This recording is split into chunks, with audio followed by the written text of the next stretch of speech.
So I'm here with Brian Castaño Rendón. And, a friend, a colleague, a former coworker. I've known you for quite a few years now, probably 7 or 8 years. Yeah. Really cool to reunite with you here at your company headquarters in Guarne, which is a bedroom community outside of Medellin. And you're doing some really interesting things. Tell me about your company. What's your company called? My company is called BA Consulting Lab, and first of all, thanks for having me, and thanks for spending the time with us. Of course. So BA Consulting Lab, what is it? I know it's software focused, I know it's data focused, but tell me in your own words what BA Consulting Lab does.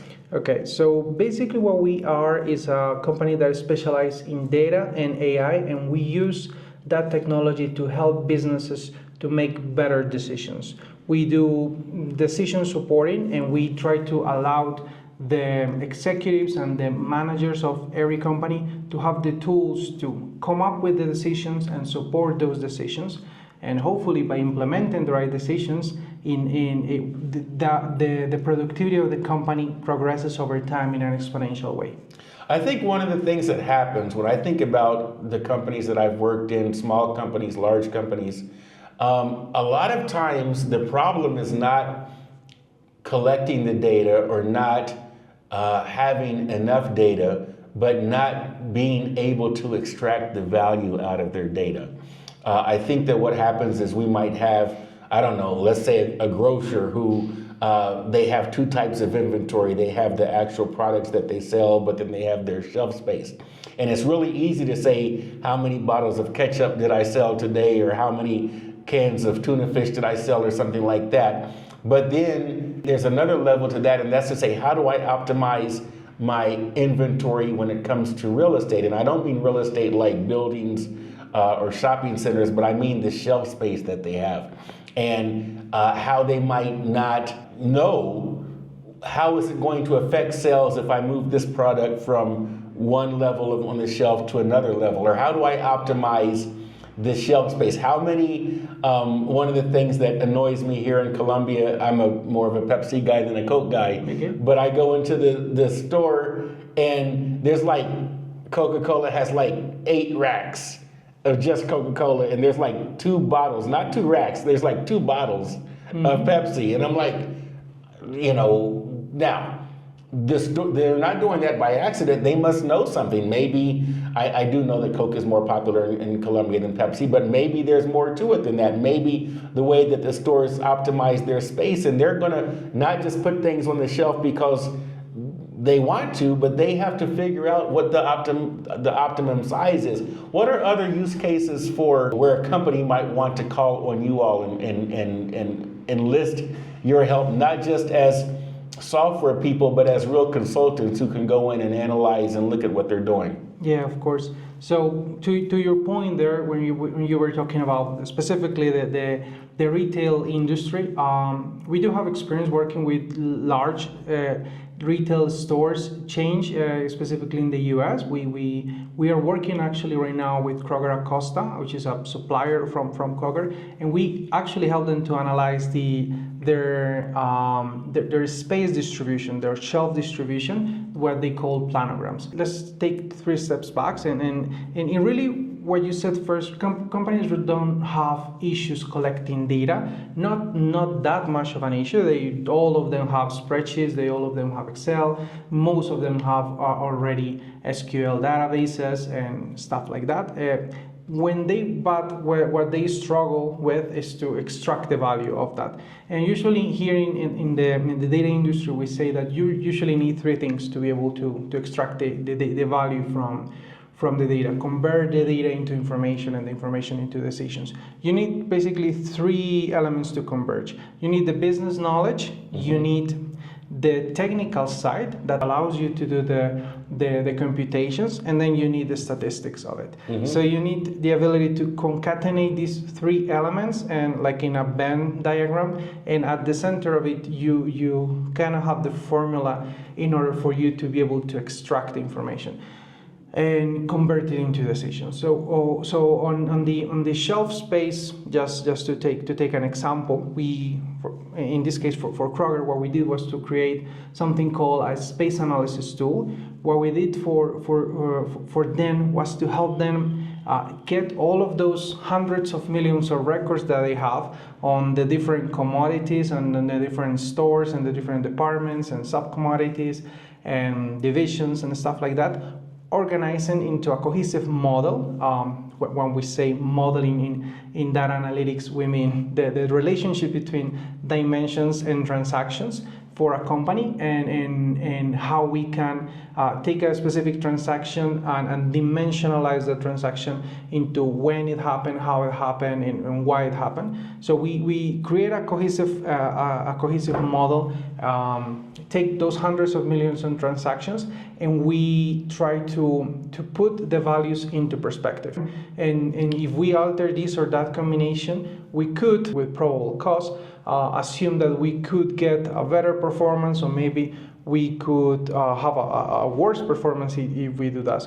So having the data and organize it helps you to do those what-if analysis scenarios that allows you to make the right decisions, or try to make the more probable right decisions, because this is a game of probability. We don't have a crystal ball. Exactly. Yeah. Thank you. Yeah. So where we deal is here in probability. So if you do this, then the data support that it probably go up. If you do this or that, the data tells us that it probably won't go as well.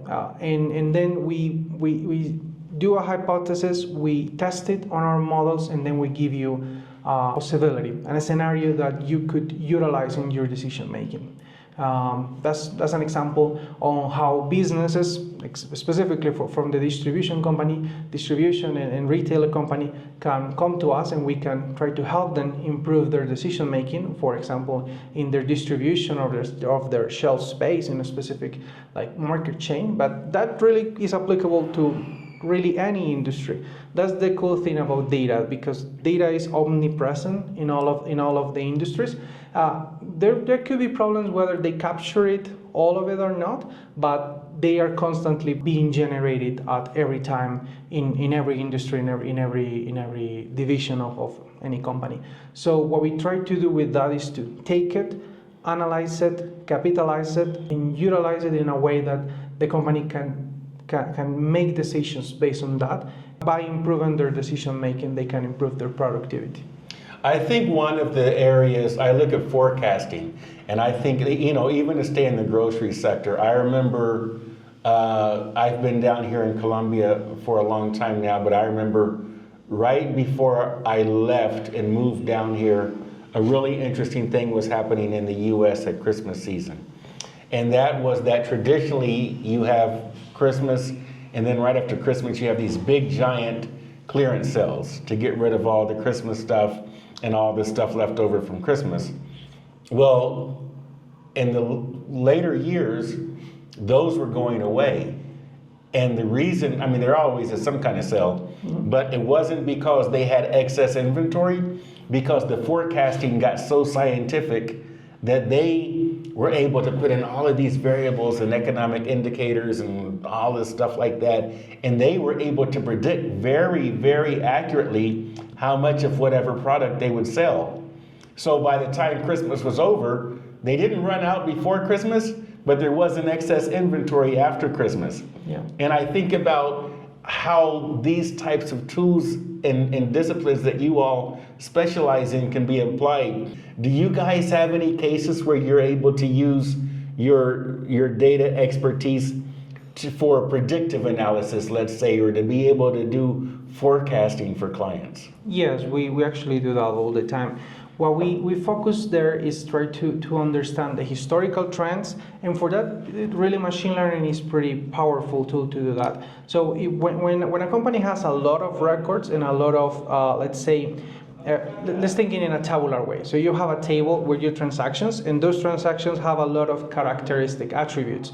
So you have the type of store, the type of commodity, 3 or 4 subdivisions, they have dates, they have comments, even like the plain text, string elements, and we can use all of that and put it into a deep learning, for example, algorithm, and we can try to understand what attributes are the most impactful in relates to the transactions to discover patterns or clusters or different elements that allow us to understand the data. Mm-hmm. And then what we do based on those algorithms is to take the most important elements in order for us to predict a consistent behavior to the historical data. Okay. So we first allocate the important elements in order for us to do a calculation, and then we set up the calculation. And what we do then is to an 80 to 20% analysis. So you take 80% of the data to train a model, 20% to test it. So when that 20% of the data, when the model gives you a performance, or I would say around 90, 98, 97% of accuracy, then you take that information that you got left, that the algorithm has never seen, you feed it to it. You already know the answers for each of those values. Mm-hmm. So you want to test how accurate they predict the right price for a specific day, for a specific, I don't know, week maybe or month, and you want to see how the prediction compares to the actuals. And if you see that there is no much difference, you have a statistical base to say, okay, based on this statistical base that has proven 80 to 90% accuracy, let's plan our inventories in accordance to that, and let's keep testing it. So we do a 6 months, 3 months, a year forecast, and we even adjust. The model allows to adjust the forecast as the time goes on, because as the time goes on, then the model has more data to be trained on and have actual factual data that has happened with the respected attributes, and can infer the most important elements for the whole bunch of time you have on your data source, or you can either segment it and then try to find asynchronic spikes or stuff like that. How far away, and I'm sure that there are so many other business use cases for what you guys do, but you guys also are very well versed in AI and building AI into your data solutions. How far away are we from, let's suppose one of your clients says, okay, we have AI and we have all of this data, and can I just ask the software, hey, how much shelf space should I allocate to 7-Up? In plain text, just like an AI, like a generative, question, or is it still a lot more complex than that? Even though, yes, I know we can get the data, but how far away are we from being able to just say, should the Tide laundry detergent be on the 3rd shelf or the 2nd shelf? Yeah, so I would say on that one, we're not that far. We are rather close, but we need to figure out a couple of things. So let me go into that. Mm-hmm. So when you or your users use ChatGPT or Claude or DeepSeek, what they do is to enter a context. In the context window, the chat window that you have, you start typing a problem or a comment or whatever. You give some instructions, you add some context, and based on the training that the model has given, he will answer you, right? That's basically how it works. The issue with doing that with corporate data is that first, the corporate data is not that well structured in most cases. Okay. So that's the first thing. And then most of the models limit your ability to input information into the model. So the way it works is that you buy for OpenAI, which is the most famous one of them all, you buy a subscription to them, right? You connect via an API, and you insert the information that you want into the model so it can use it as context and then answer to you. So each of those lines, actually one of those syllables that you input are tokens, and for those tokens you are charged money. So it becomes very inefficient when you want to process millions and millions of records, which will turn into billions of tokens, that you will have to pay in order for you to get a single answer. So that is not an efficient solution right away. So for example, what we do to try to to improve that or make more efficient that process is we do the connection to the model, the LLM, the large language model, even Anthropic or Claude or OpenAI, in this case ChatGPT. We can connect to all of those models. We can connect to the open source, which Facebook are the powerhouse for that. We can connect to Llama. You can connect to all of those models or any of those models. In order for you to make it efficient, you want to have like a small step in between. So what you want to do is you query your information directly via an API, so that the API provides you with the actual value, and then you use the LLM, the ChatGPT, to generate a text-based answer. So it tells you in a normal English-speaking way the answer that you want to hear. But the processing, you push the processing not into the model, but into the SQL engine or the database engine or data warehouse that you use. So we are, and there is different ways for you to do that. There is also ways for you can input multiple inputs into the model. So the model processes it and generates an answer. But usually the most effective way for easy questions, for example, you are in finance, you say, okay, how many subscribers did we get last week? You can go and check your database and do a query and get an answer. But if you want to talk to an assistant, we can do that. We can connect your WhatsApp, for example, to an LLM that will connect to your database, and you ask that will go to do a query into your database and get an answer, and that answer will give you back your answer either by text or by speech, whatever you prefer. If you send that a speech message, a voice message, it will answer you with another voice message. We can improve the voice using Flask, another model that is out there. So we can do that, and in that way the LLM, the AI model is not doing the processing of the information. It's just packaging it. Exactly. It's just doing the delivery in a nice like way. In networking, we used to call that the presentation layer. Yeah, exactly.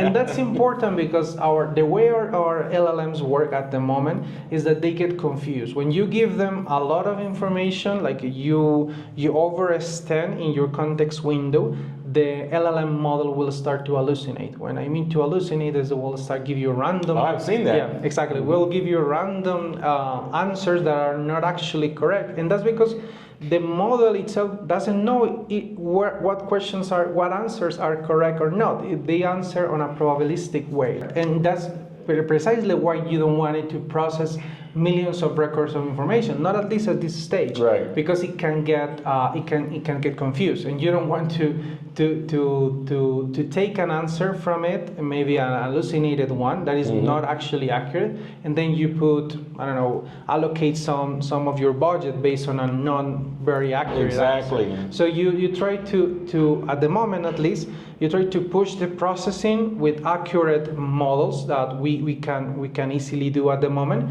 using APIs, and you query the information from the model.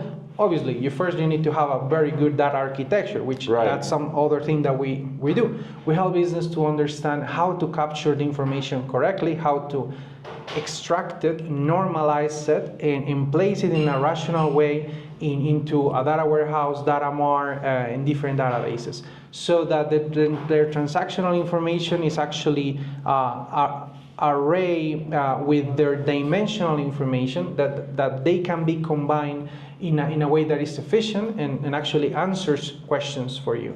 So when you have a very robust and very good data architecture, then it facilitates a lot the transition to implement AI models, because since when you have accurate information, and rather than accurate information, very well normalized and organized information in your company, that information can be easily queried. And when you query that information, which is easily again query, and you get you push the processing into a very powerful engine like SQL, for example, you get specific answers, so the right amount of answers that you want, and then you put it into the AI, and then the AI can just give you the packaging as you said, tell you the answer nicely, or it can perform a couple of other layers of analysis as well. So you can ask it to give me a projection of sales for my next 6 months. So it pushes into the SQL engine a query for your actual revenue or whatever metric you are measuring for your last 18 months, and use that as an input for it to calculate your following months, and it can give you a trend, it can give you a chart, and it can give you a lot of things. And it is based on actual information that with the right amount that it can process with a high degree of certainty that is accurate. Again, we are still working on probabilistic element. The different models right now, what I believe that they're doing based on the news that we hear, is try to make more efficient what we have, to reduce the number of hallucinations, to make it reasoning more to make it have like short-term reasoning and large reasoning, which is basically what we do. We come up with an easy answer, but then we reflect on that answer and maybe confirm the answer, or in other elements change the answer. Or refine it. Refine it, exactly. Right. So if you see O1 for an OpenAI, the ChatGPT model, that one usually gives you, when you ask him something, it says reasoning, and you can visualize the questions that it is asking itself, and how he conceptualized the question that you asked and the possible answers, and try to refine. It's way lower than it was like 8 months ago, but it gives you more accurate answers nowadays. What are applications that companies can use that you've seen in your business, and with the kinds of companies that you all have been able to help, where companies have engaged you to help them improve their customer experience?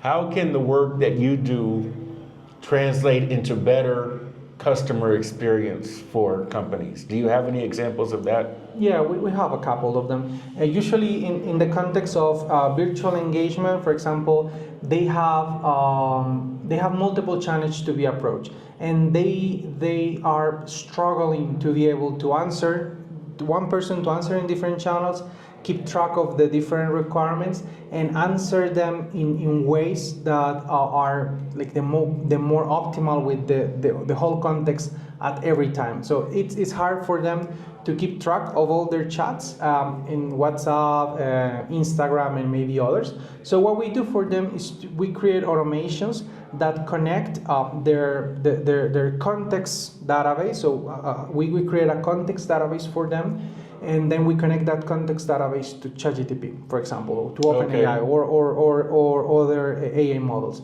And those AI models we create a custom ChatGPT trained for that specific business, and that way, whenever there is a person that comes that triggers a reaction into our pipeline, that pushes the question or the comment from the social network as an input, and then send it to the LLM that already has been trained with the context of the company. So they have the context on how to answer that question or comments based on whatever the company has at the moment. So it is very important, the connectivity with the databases of the company at every turn. Even more when you are trying to do like service on time and live services and stuff like that. So we help a couple of restaurants with that, and we are discussing a solution for a stockbroker here in Colombia.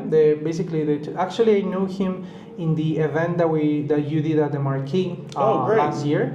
And so Finance Colombia events lead to business. Exactly. Yes, it does. Yes, it does. So he told me that time, look, I'm the CEO of the company. We are a very large stockbroker company, and whenever we have, let's say, the dividends coming from Ecopetrol, it is a madhouse in my company, because we have 13,000 customers calling at the same time, trying to confirm that we are depositing their dividends, on how they went, or how much it came, stuff like that. And he told me, I have 15 people at customer service, and they get overflown immediately with that type of information. So I thought, I thought at the moment in a couple of ways to reduce that pressure from customers trying to get access to their data specifically. I asked him, okay, we could do dashboards for them, dashboarding and reporting, custom reporting for them, that they will automatically get once the transaction it comes with the context, that the usual context that they ask for, so they already have it, and that way they get this incentivized to call because they already have the information, and that could reduce the number. Other thing is to try to automate part of your customer service using these LLMs. That was a more recent solution that we proposed to him, because he said people want to talk to someone to really hear. And since we are advancing pretty fast in the speech element of the AI, so it's the sounding is less robotic. It can be trained. It's getting pretty spooky. Exactly. Yeah, it's getting pretty impressive. Yeah. Exactly, it's getting pretty impressive.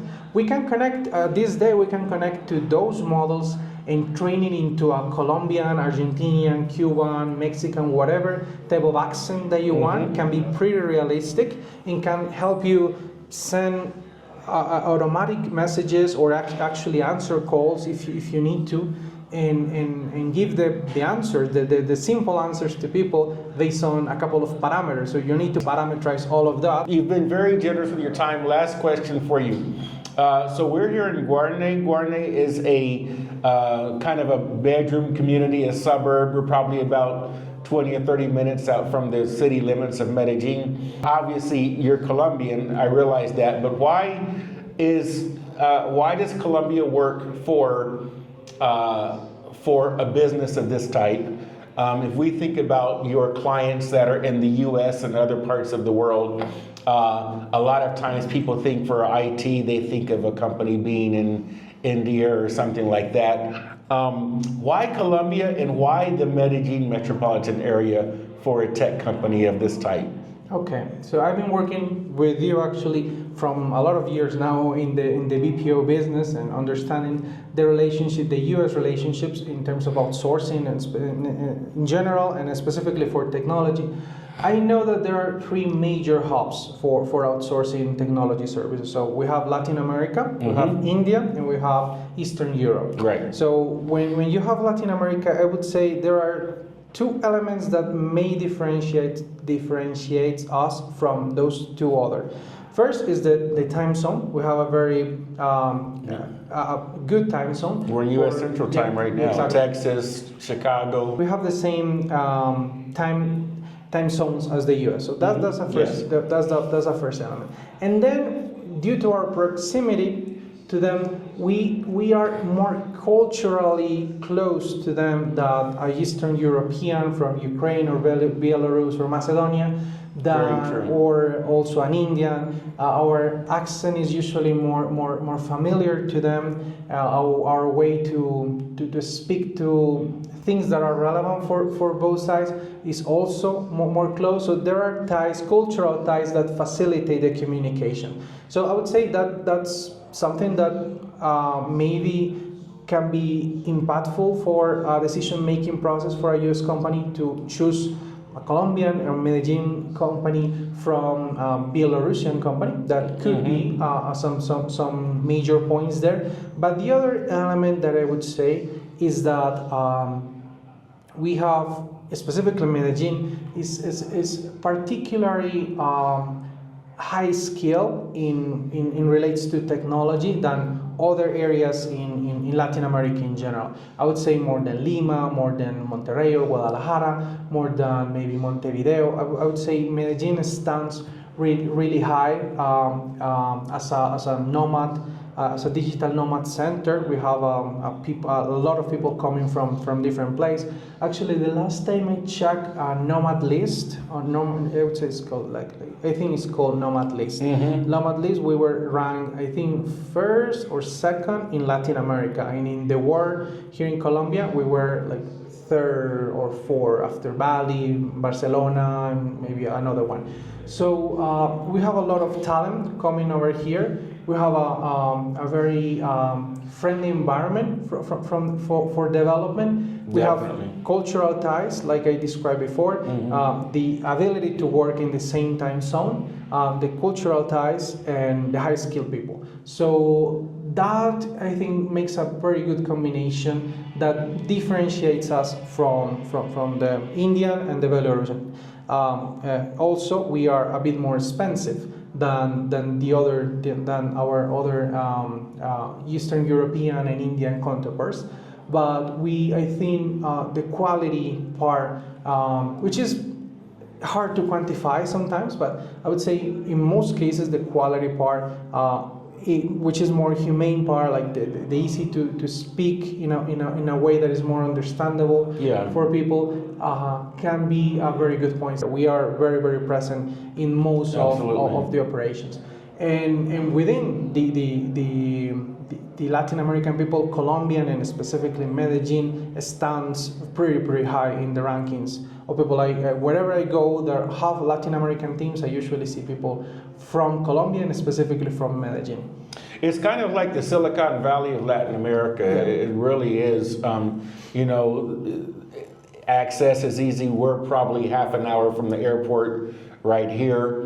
And then once you're on a flight, it's 2 hours to the U.S. I think that, you also have that Paisa entrepreneurial culture that you find specifically in this part of the country, maybe a little bit in the Eje Cafetero down in coffee country, Manizales, Pereira, which is really an extension part of this region. It really is, It's been impressive to see how, your own personal success grow as a person. I've known you for almost 10 years, but, we're here in your offices, and it's full of people. I walked in today and it's just like a beehive.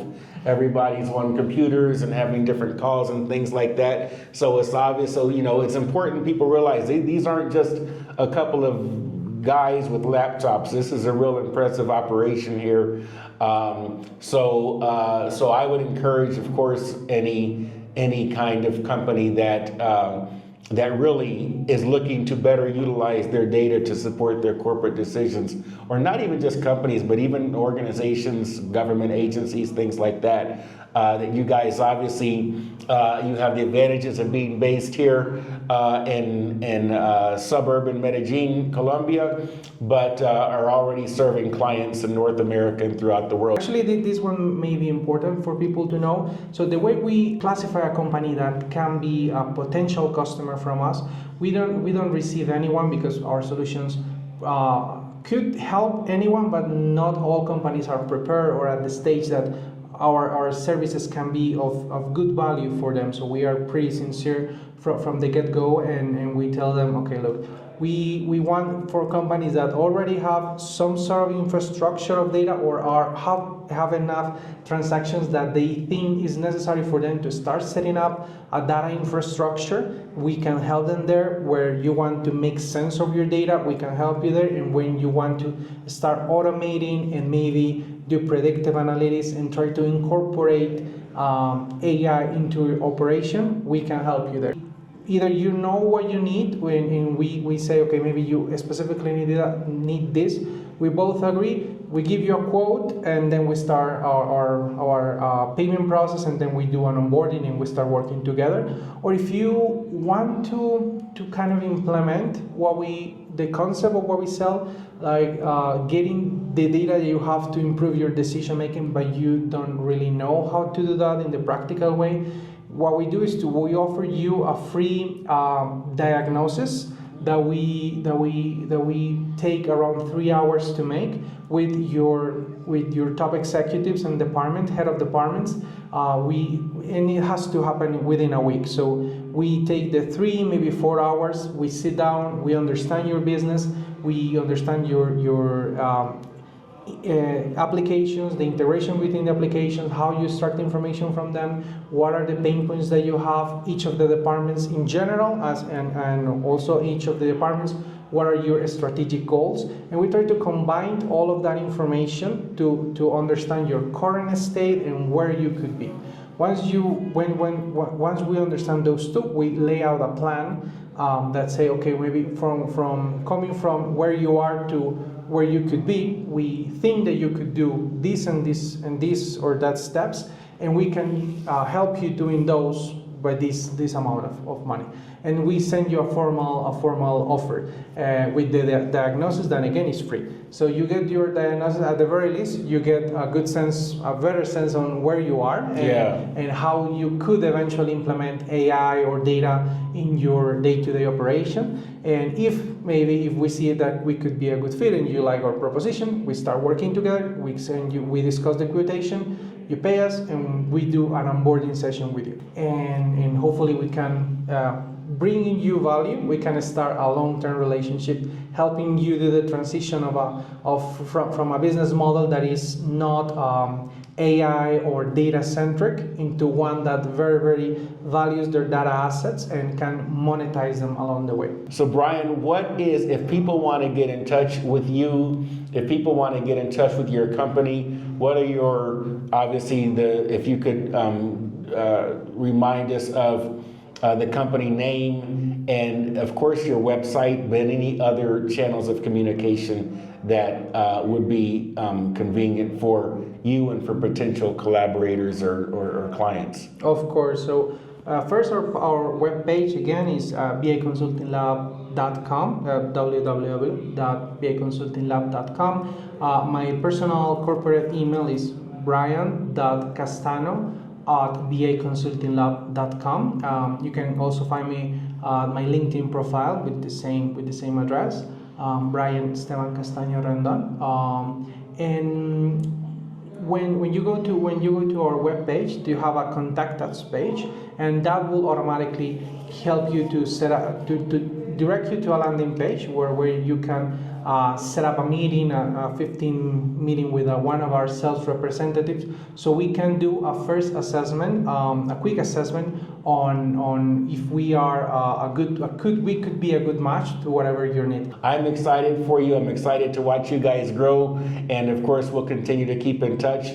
And I can't wait to hear about future successes. So congratulations. Thank you so much, Loren.